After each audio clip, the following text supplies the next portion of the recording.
Добрий вечір. Мене звуть Денис Бігус і в ефірі програма антикорупційних розслідувань «Наші гроші». Але до того, як ми перейдемо до сьогоднішніх розслідувань, маю для вас важливе оголошення. Нашим колегам з міста Рівне, агенції журналістських розслідувань «Четверта влада» спалили редакцію. В четвер ввечері до них в офіс прийшов хтось невідомий і жбурнув пляшку з легкозаймистою рідиною. За останні кілька тижнів це вже другий напад на агенцію. Раніше їм знищили сайт з усім архівом матеріалів.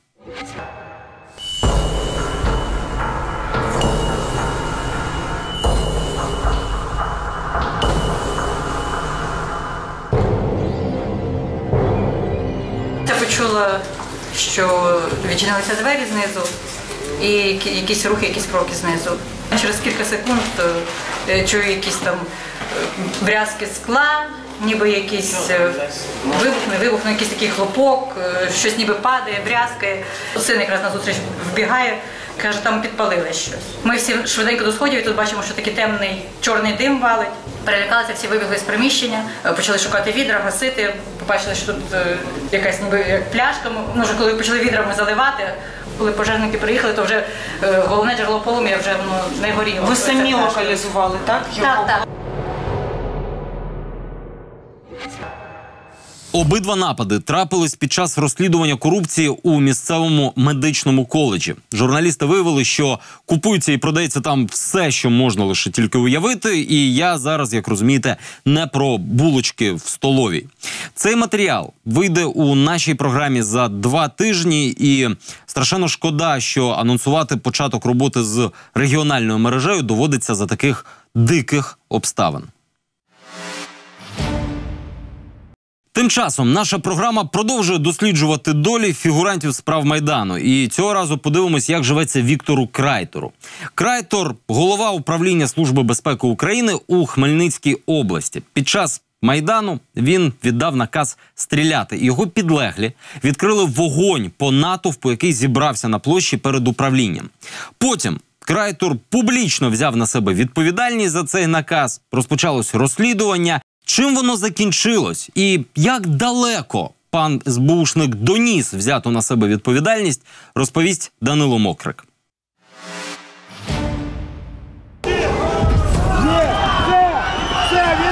Я не хочу, щоб не було ніяких інакше, я теж звернуся в правоохоронні органи. Хто ви є? Я ваші бідні буду. Ні, а хто ви? Я Віктор, пойдемо.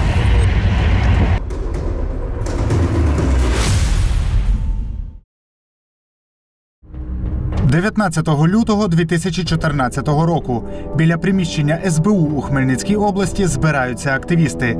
Їх ігнорують. Коли ситуація загострюється, лунають постріли. Стріляли зсередини, з приміщення, з кулемета. Тут вийшли кулі.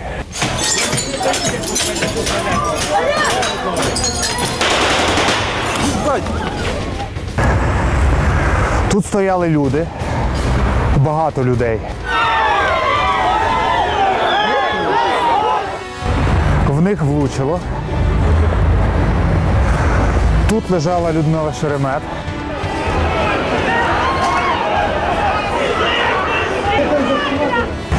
Вона померла від вогнепального поранення в голову. А ще низка людей отримала несмертельні поранення. Олександр Полудніцин отримав вогнепальне поранення в живіт. Мене так крутануло, і я впав.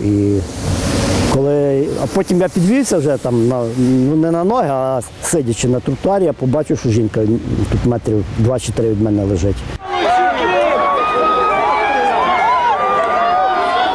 Володимир Гаман. Куля потрапила у бік і пройшла на виліт. І чую постріли. Все, затихло. Іскри сипляться тут, все. Але я не зрозумів, що я простріляний. Зовсім не зрозумів. Просто удар чув. Все. А зрозумів, коли Саша мені сказав, друг, що каже, Йосип, з тебе кров тече.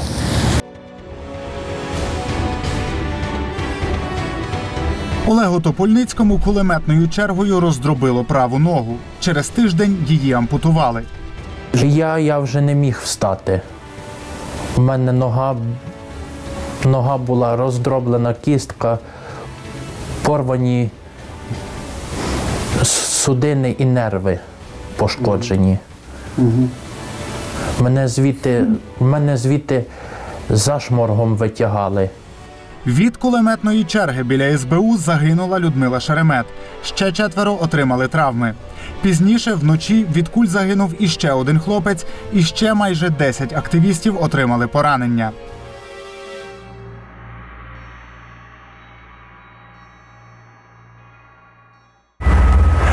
Віктор Крайтор, голова обласної СБУ, як мінімум двічі публічно взяв на себе відповідальність за віддання наказу на застосування зброї. Перший раз тут, на площі, коли виступав перед людьми. За примінення зброї беру на себе всю відповідальність повністю. І другий раз в обласній раді, коли писав рапорт на звільнення. Всю відповідальність по вказаних подіях беру на себе в повному обсязі за віддання наказу на застосування зброї. Він самостійно, з самого початку,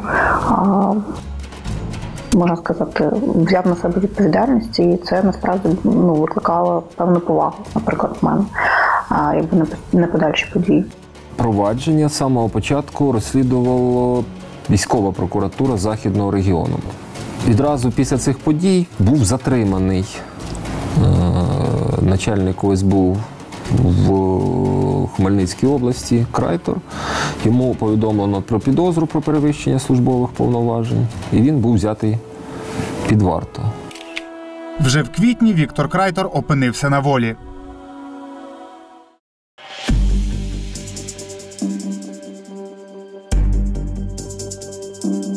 Вівторок, 30 січня. О 6:30 ранку ми вирушаємо до села Крушинка під Києвом.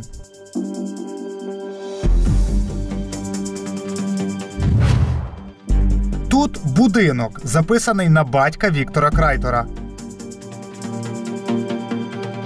Тут ми сподіваємось побачити Porsche Cayenne, який Крайтор у 2016 році купив за 1,5 мільйона гривень. Але врешті замість Porsche виїжджає нова Toyota Camry, записана на сина Крайтора.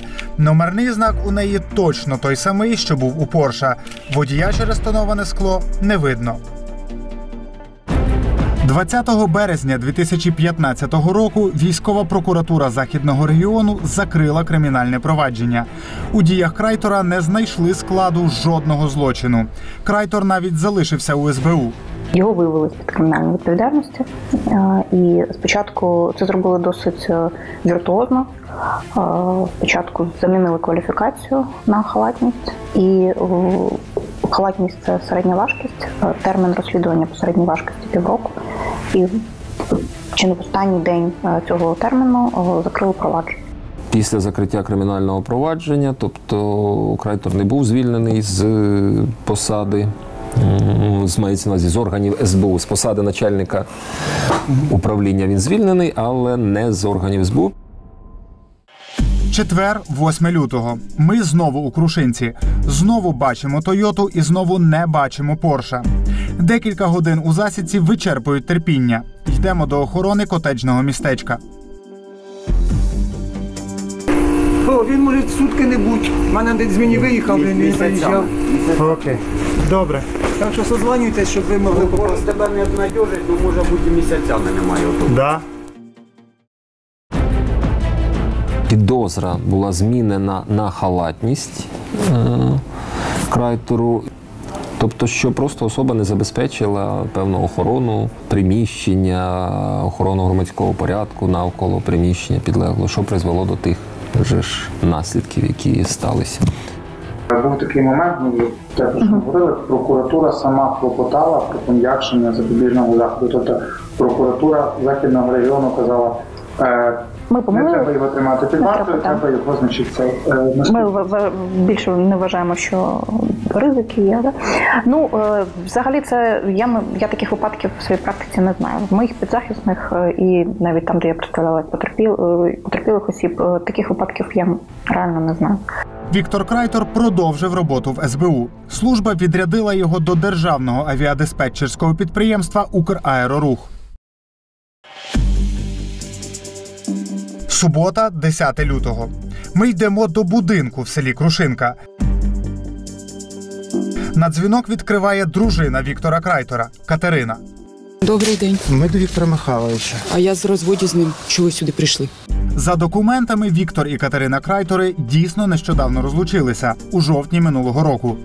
Дружина представника СБУ в Державному аерорусі, до речі, співзасновниця фірми SkyHandling, яка займається обслуговуванням польотів. Ця фірма, зокрема, обслуговувала політ, яким з України видворили Михаїла Саакашвілі. Він дуже давно вже на пенсії. З 2014 року він був в розпорядженні голови СБУ. Працював в ДП «Украерорух». Ну. Це точно. Я не знаю, чи людина на пенсії працює в ДП «Украерорух». На пенсії людина. Зверніться в Службу безпеки України і узнайте, що людина на пенсії. Тобто він не працював в «Украерорусі»? Ну, в «Украерорусі» він працював, причому тут 14-й рік і зараз. Ні, зараз. Ви зараз працюєте. Ви питаєте на зараз, я вам кажу. На зараз людина на пенсії. То які він може зараз давати коментарі? Офіційне повідомлення СБУ. Віктор Крайтор проходив службу до того ж жовтня минулого року. За останніми даними отримував зарплату 13,5 тисяч гривень на місяць. Зараз пенсіонеру 47 років. В січні 2017 року справу розстрілу у Хмельницькому передали в Департамент спеціальних розслідувань ГПУ. Тоді виявилося, що військова прокуратура Західного регіону втратила ключові речові докази. Виявлено було про те, що втрачені під час перебування справи у військовій прокуратури 2 кулі. Тобто це ті докази, які могли би стати прямими, щоб чітко зрозуміти, хто причетний до вчинення вбивства. Наполягаю на тому, що тут має бути кримінальна саме відповідальність з того, що було відомо на загал і тих доказів, які власне були і є в матеріалах справи. З лютого 2014 року Віктор Крайтор не робив жодних публічних заяв, зокрема і щодо подій у Хмельницькому, до цього дня. Після розмови з Катериною Крайтор ми повертаємося до Києва. Ще раніше в селі Крушинка ми бачили білий ленд-крузер. Коли ми повертаємося до Києва після розмови з Катериною Крайтор, він на трасі притискає нас до узбіччя. Давайте виключите ваші гаджети. Ні, звичайно, ні. Хто ви є? А? Хто ви є? Я ваші бід не буду нічого. Ні, хто ви? Я Віктор, пойдемте. Розмова виходить коротка. Чоловік називає себе другом Віктора Крайтора, обіцяє, що той сам нам передзвонить і наполегливо просить, щоб ми більше не їздили до сім'ї Крайтора. Сам Віктор Крайтор нам, звісно, не передзвонив. Через 2 дні ми передзвонили самі.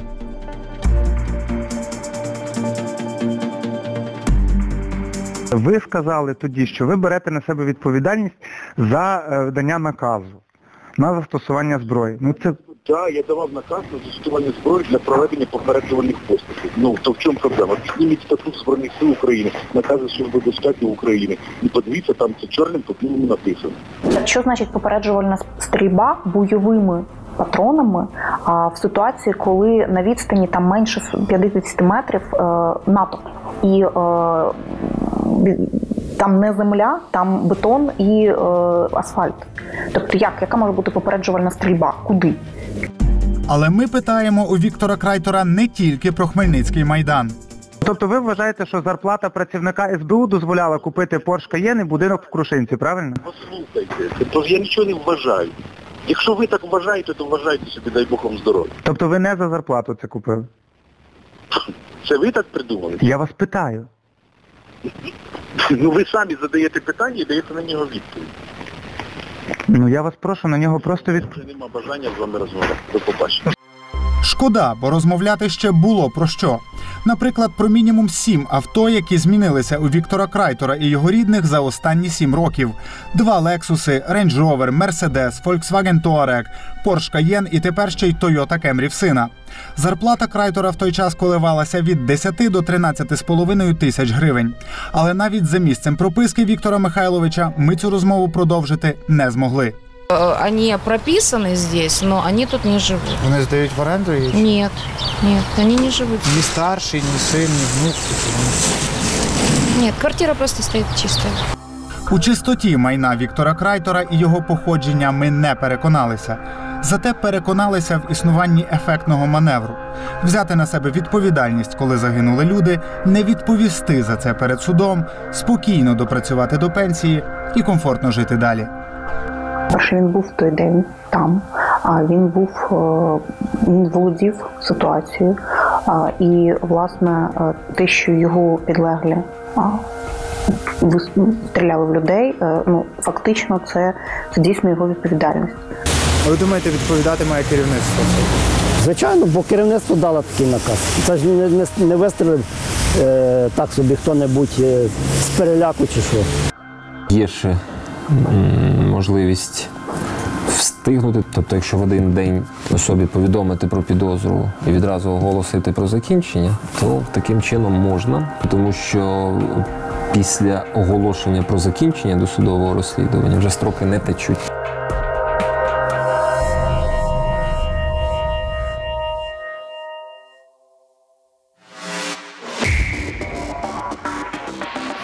Демонічна фігура часів Януковича Андрій Портнов. Йому приписували безмежне ручне керування усією судовою системою країни.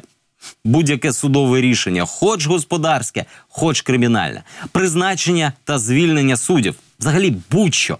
Після революції пан Портнов облишив країну і зараз лише час від часу виринає з коментарями у ЗМІ, але на згадку про нього нам лишився кримінально-процесуальний кодекс, завдяки якому вже безліч корупціонерів поїхали з зали суду додому, і родичі пана Портнова на суддівських посадах. Далі Марина Анцифорова. Считаю, что законы 16 января, они на фоне того, что уже правящие власти приняли, просто выглядят маленькими такими маргинальными инструкциями.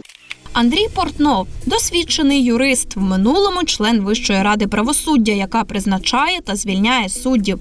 Керував судовою реформою в адміністрації президента Януковича, а пізніше став його радником з питань судоустрою. Тож в минулому Портнов – це дуже знана та впливова людина в судовій спільноті.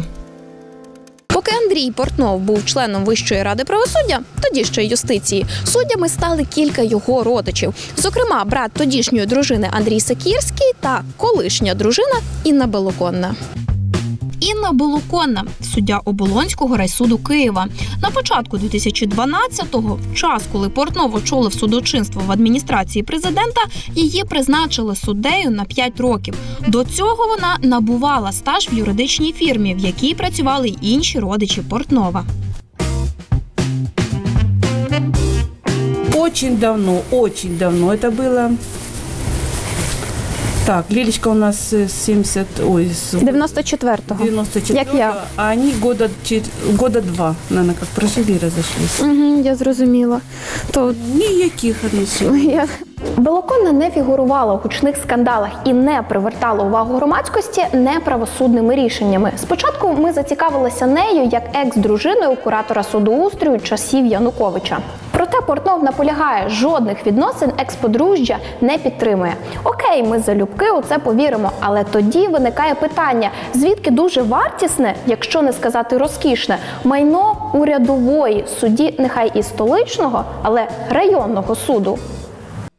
Суддя, призначена у січні 2012 року, вже у листопаді отримує квартиру на 150 квадратів на Печерську. Багатоповерхівка із кількарівневим паркінгом зі своєю інфраструктурою. По сусідству квартири Олега Ляшка та столичних суддів. Минимум 150 квадратов, я думаю, это 220 тысяч. Это без ремонта, это просто стены, стяжки, вот так, как сдает застройщик.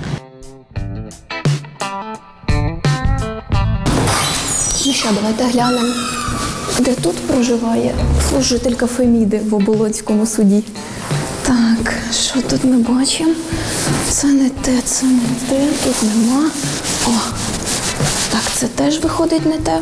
О, я бачу, наче нежиле приміщення. Дивіться, ручки немає, нічого немає. Отже, наша суддя Оболонського суду проживає ще десь, а не тут.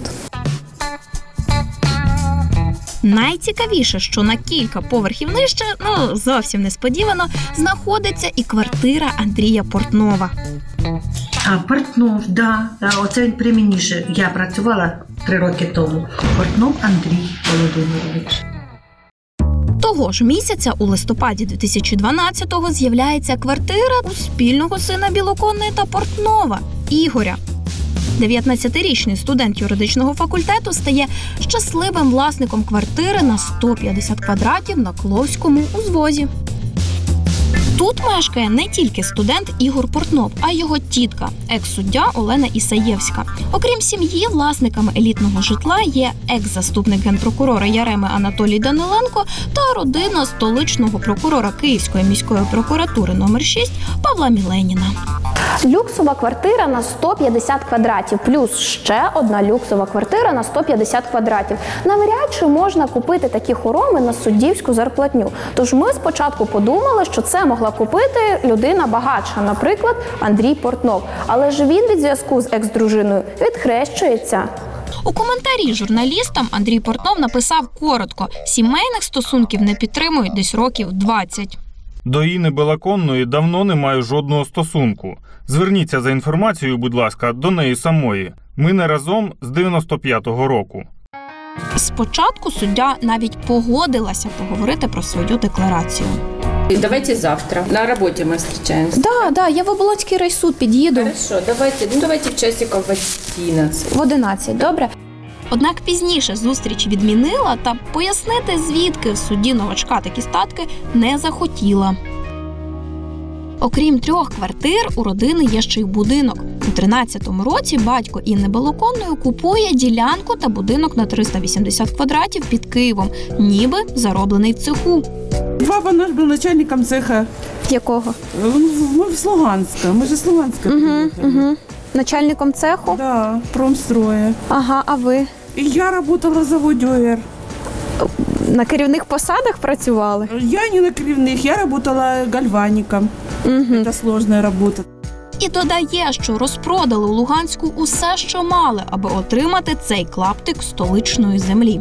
І 3-кімнатна пішла і змогли отак все придбати? Чому 3-кімнатна? У нас там 4-кімнатна. І покрилося все, щоб купити? Значит, послушайте, у нас дача, машина, мы все это продали. Конечно, дети нам помогли. Пояснення би згодилися, якби ми не знали про ще одну 3-ю квартиру на 110 квадратів, оформлену на матір у 2009 році. Тобто в Луганську розпродали машину, квартиру та дачу, аби купити ось цей будинок. Втім, ще залишилося на 110 квадратів у Києві? Якась нелогічна арифметика. Значит, смотрите, если это Кловский и Коновальца, это будет 220, 440, 450 тысяч долларов, плюс Дашавскую. То есть суммарная стоимость – это минимум 630 тысяч, это минимум. Якщо понад $500 000 на нерухомість у судді новачка знайшлося, то автівку Audi Q5 вона вирішила позичити. Принаймні у декларації суддя вказала користування. А надала люб'язно покористуватися автівкою Білоконні її подруга Оксана Драганова. Пам'ятаючи про історію з автівками, ми вирішили дізнатися, хто ж така Оксана Драганова, і перевірити, жінка дійсно живе в достатку і просто дала поганяти подрузі одну з автівок, чи це операція під прикриттям. Виявилося, що дійсно операція. Оксана Драганова з чоловіком до 2017-го жила в звичайнісінькій кімнаті на 17 квадратів у гуртожитку. Таке собі життя, як для власників статусного авто.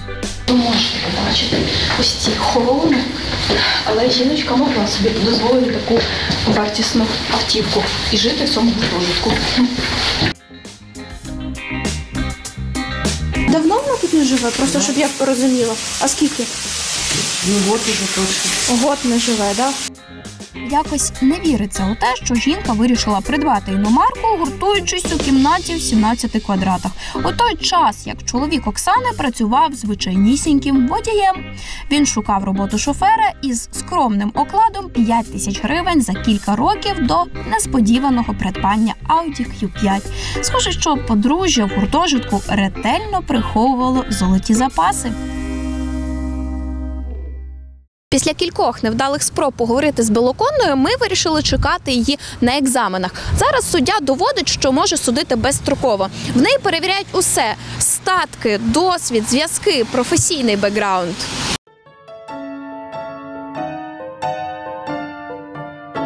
Пожалуйста, стоят мои коллеги. Зачем вы это делаете? Я сейчас хотела при у вас всех? уточнити Всё, нормально. Я сказала, я не буду сейчас с вами разговаривать. Саме кваліфікаційне оцінювання покаже, чи зможе суддя Інна Балоконна з її численними вартісними квартирами та автівками судити краще, ніж заповнювати декларацію. Адже остання віри в її чесність поки не викликає. А на сьогодні все. Нагадаю, усі випуски нашої програми ви в будь-який момент можете подивитись на нашому YouTube-каналі. Ми раді поспілкувати з вами у соцмережах. І якщо ви маєте якусь цікаву тему, обов'язково напишіть нам листа на електронну пошту. В телевізійному ефірі ми побачимось вже за тиждень. Це були «Наші гроші» і Денис Бігус. До зустрічі.